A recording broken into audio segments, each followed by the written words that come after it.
What's up, guys? It's Matt from RC Overload. Welcome back.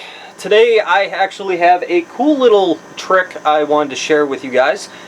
This trick has actually been out for a very long time. Some of the older guys may actually know about this, and the new guys will actually find this interesting. So what I'm going to show you guys is we're going to take this shock absorber here, alright, squishy squishy, and we're going to add in a homemade bump stop by taking some nitro fuel line, nitro tubing, and make our own out of it. Now, you guys are probably wondering, why would you want to do this? Well, there's a couple of reasons. One, if you don't have bump stops in your truck right now on your shocks, by adding these, it'll actually help protect the underside of your truck by limiting how far the suspension travel will go, by basically preventing it from bottoming out.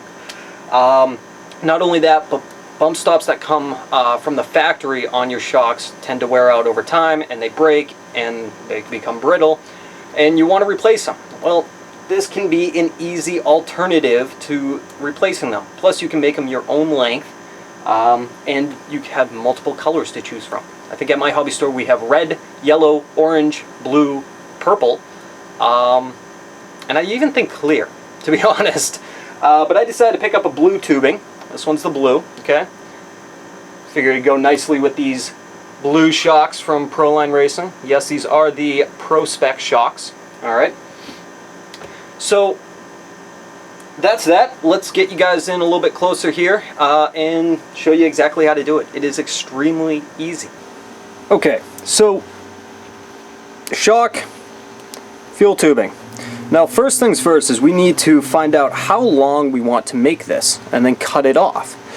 Now, usually I eyeball roughly how far I want to put it. I take the truck, lower it down, see kind of where it sits, and then I watch where the bottom here comes down and then stops. Now, I know I need to make roughly about that large of a piece of tubing to fit inside of there. So, we're going to take our X-Acto knife. We're going to roughly cut, let's just say, that big, okay? So we're going to cut that off. Leave the rest. Now, if you're doing both sides, it's best to take this and put it up next to the other one so you have an exact measurement, and then just cut this one right off at the same spot. Now, I've actually already gone ahead and done that. Voila, perfect. Okay, so we'll take our bump stop, put it off to the side for the moment. Now we have to disassemble our shock. We gotta take the bottom retainer off, take the spring off, and then now we gotta take the eyelet out, okay? Easiest way that I found doing this is I usually take one of my hex tools and put it right through the eyelet, just like so. Take a pair of pliers and put it right on the shaft. Now, if you do not feel like you have this secure enough, there's a little trick. What you can do is take some electrical tape, or tape, any kind of tape except for Scotch, really. Scotch tape is a little too slippery. Take some electrical tape and wrap it around the ends of the pliers here, so that way it protects it from grinding up anything. Now, I know I can grab this very easily, squeeze this through, and we will just twist this off, just like so.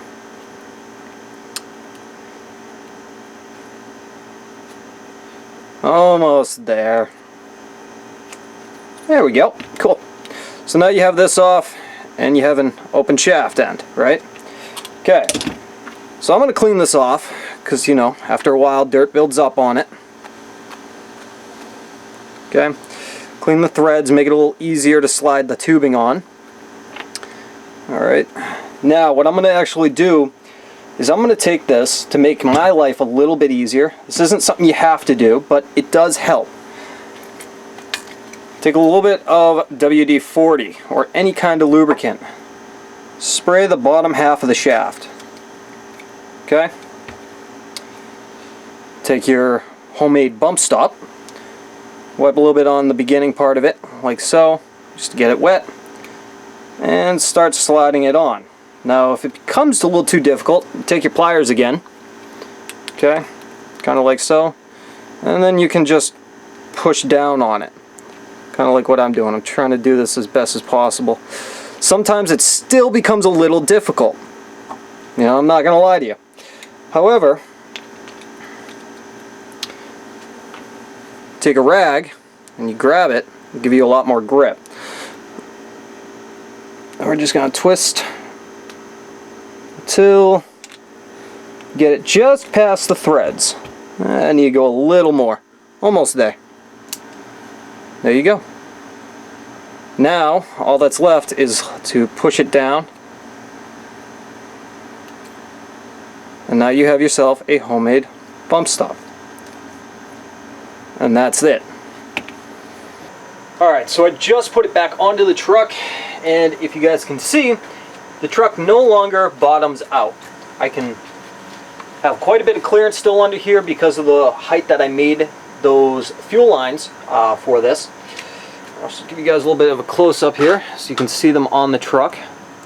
These are the two front ones you can see. So it's a pretty simple setup. You know, it's very beneficial. That way, again, you don't bottom out. It can also help limit your wheels from actually hitting the body if your body gets too close and you have too big of wheels. Yeah, sure, you lose your articulation. However, if you're bashing your truck or you're doing street runs or something, this isn't a bad setup, allowing you to limit how much suspension play that you want while also protecting it. And again, you don't need to make them as long as I have done it. I did it purposely for this truck. You guys will understand why here in the next video. You can make them really, really, really tiny if you wanted to, just as a little extra protection. So hopefully you guys found this video useful.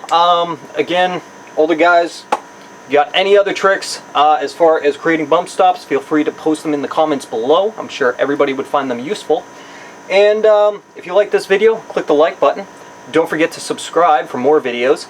And until next time, guys, I will see you later. Thanks for watching.